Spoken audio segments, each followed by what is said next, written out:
Welcome back to my channel, and let's tune into tarot for the month of July 2021 for anyone with a sun, moon, or rising sign in the sign of Leo. This reading is for you.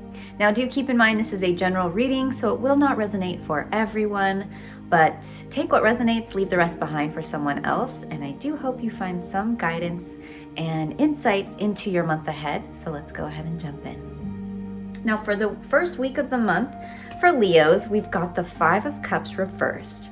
So this is a good card. It's an indication that you've processed a lot of emotional upset or disappointment from the recent past, and you're able to now move forward and sort of step into the brighter future that awaits. So you're wanting to kind of cross that bridge over the river to the castle, the illuminated castle, on the other side that again indicates a brighter future. So there are good things ahead now that you've sort of gone through this healing process and dealt with some of your disappointments from the past.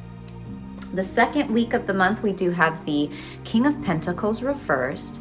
So this is an indication that perhaps you need to reevaluate your relationship to money. So on one hand, you could be focused so much on your work and making money that you sort of neglect other areas of your life, like your family, your loved ones, yourself, because you are so fully focused on your work and just making money. Now, on the other hand, it could be that you're doing well, you're making money. However, as soon as that money hits your bank account, you spend it. So in any case, you do need to sort of just look at how you're spending your money, how you're investing your money. Maybe you're just making unwise investments. So those are some themes that might be coming up in the second week, is sort of your relationship to money and how you're spending it, and maybe perhaps there are better ways to invest it kind of going forward. And then the third week of the month, we have the Wheel of Fortune reversed. So yeah, sort of the stark way of looking at this is like, things might not go your way in the third week, but I like to elevate the meaning a little bit. And so what this can indicate, just like what goes up must come down, and there are, ups and downs in life.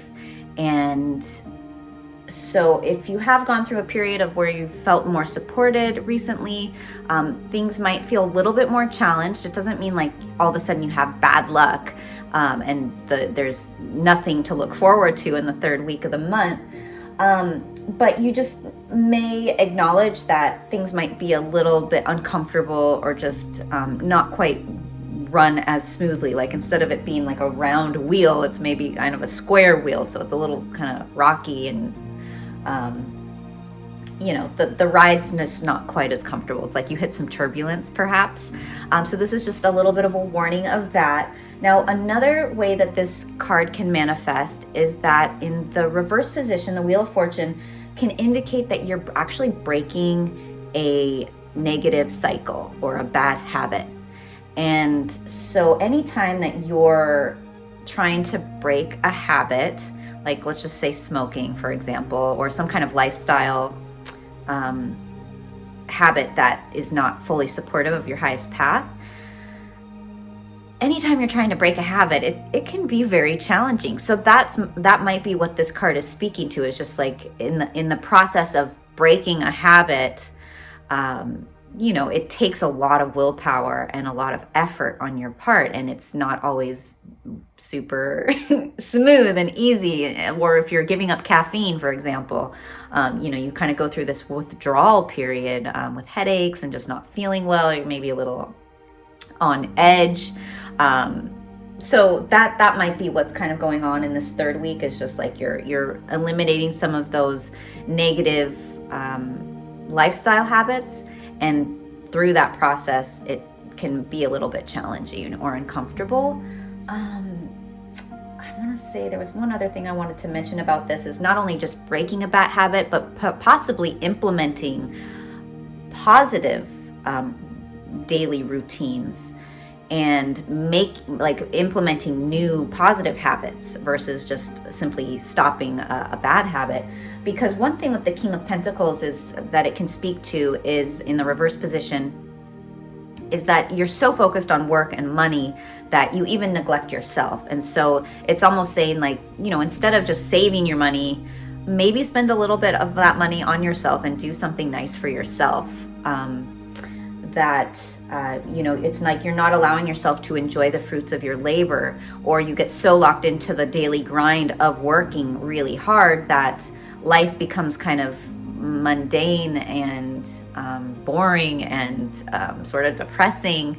And so part of this Wheel of Fortune might be to implement some new kind of exciting habits or new activities into your life that bring some newness and some freshness to your daily routines to make life feel a little bit more exciting. And so you have something to look forward to. It's like bringing in these pearls of wisdom, actually, because I know in this last week we have the Page of Swords, which is a card indicating that you have a lot of energy around learning something new. It's like this thirst for knowledge.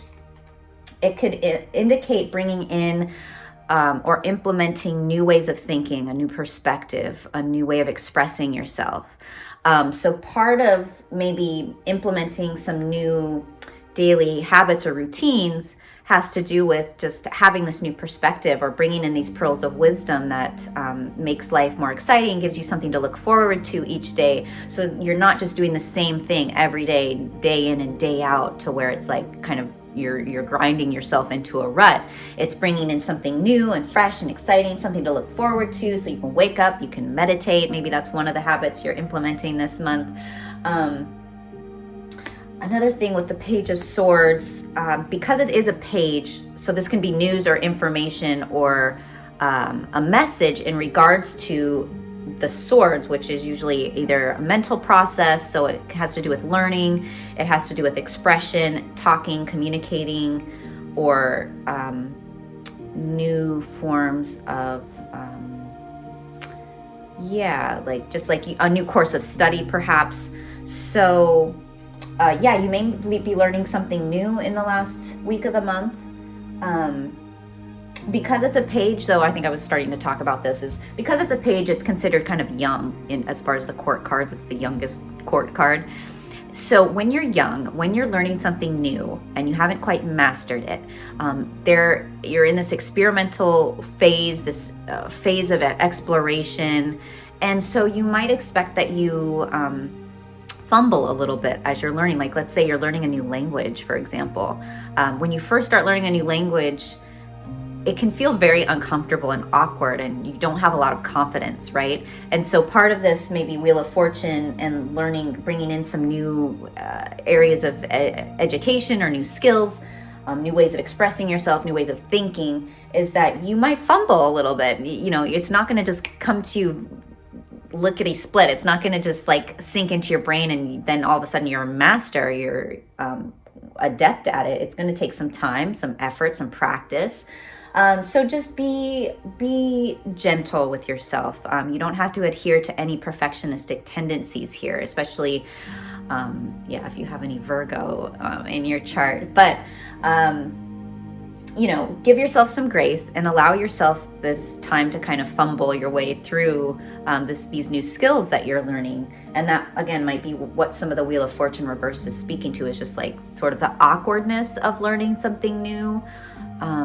So it doesn't have to be like bad luck. It's just there's maybe some awkwardness or some stumbling that may occur as you're shifting or re-evaluating your way of looking at money and your relationship to money, sort of coming out of this phase of processing some heartache or some emotional upset from last month or the last few months. And you're stepping into this, sort of cultivating this excitement for having a new perspective on life, or thinking in a new way, or implementing new techniques that allow you to see life in sort of this brighter, lighter vision, something like that. Yeah, there's a lot of different messages coming through there. Now, the final words of wisdom from Spirit, or from the Oracle, we've got stars in the sky. This is limitless possibility. What's interesting is I shuffled the deck very, very thoroughly. Just trust me on that one. For the reading I did right before this, which was for Cancer, we got the Five of Cups reversed and limitless possibility for both of them. So it's sort of like a theme that seems to be coming out. But we'll go ahead and read the message from the book here from the Shaman's Dream Oracle. And this has to do with themes of limitless possibility, embracing opportunity.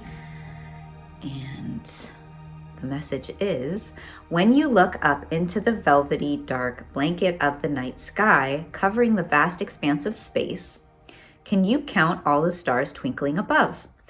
Can you imagine that you are only glimpsing a teeny sliver of what is actually there?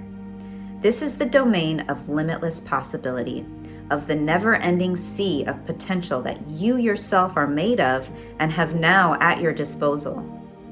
Your life right now is alive with possibility and needs your clear focus to home in on what avenue of exploration most calls to you. It's time to choose and not be distracted by the sheer magnitude of what may be. Be here now. Gather your thoughts and your most cherished dreams. Focus on the brightest star in your never-ending sky and take small steps, small movements toward calling this glittering potential into reality. If you can imagine this and hold that vision, you will summon all the celestial helpers and guides to aid you in bringing it into fruition. Keep your focus on the essence of potential rather than the form of it. The universe has its own ideas of how best to serve you and all of us at the same time. Trust this as fact rather than theory, and you ought not act surprised when your dreams come true, for they surely will, exactly how you need them to. All right, so I hope that lent some insight to your month ahead in July. And if you found that this resonated, please comment below, like this video, and share this video with any of your Leo friends. I, again, thank you for your time for tuning in today, and I will catch you guys next month. Take care.